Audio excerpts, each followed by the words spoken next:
Narcissist loyalty नहीं चाहते, वो थ्रिल चाहते हैं, एक्साइटमेंट चाहते हैं, शौक चाहते हैं, स्टिमुलेंट चाहते हैं। अटैचमेंट उन्हें बोरिंग कर देती है। न्यू अटेंशन, न्यू कनेक्शन, वक्ती लज्जत उनकी दिलचस्पी का बायस बनती है, क्योंकि इससे उनकी ईगो बूस्ट होती है। देखिए, असल मोहब्बत डिसिप्लिन में होती है। असल मोहब्बत खूबियों खामियों समेत, कामयाबी नाकामी समेत साथ निभाने का नाम होता है, जो कि नार्सिसिस्ट को समझ नहीं लगता।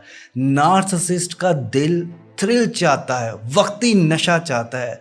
लॉयल्टी रूह का सुकून होती है और नार्सिसिस्ट को इन दोनों चीज़ों में फ़र्क समझ नहीं आता। अस्सलाम वालेकुम ख्वातीनो हज़रात, मैं हूं हारून इकराम, नार्सिसिस्ट अब्यूज़ रिकवरी कोच, और मैं अपने सालों के एक्सपीरियंस से आपको सिखाऊंगा वाई नार्सिसिस्ट चीट। देखिए, नार्सिसिस्ट को जो चीज़ फौरी एक्साइटमेंट दे, उन्हें वो चीज़ सही लगती है।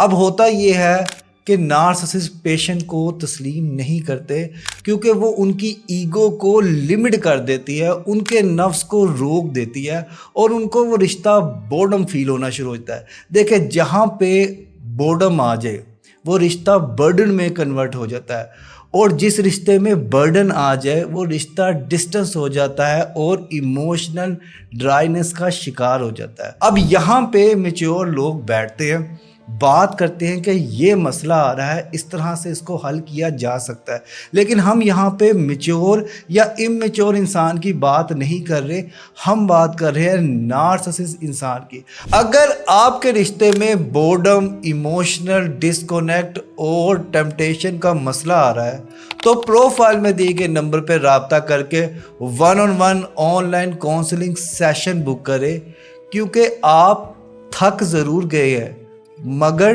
टूटे नहीं हैं।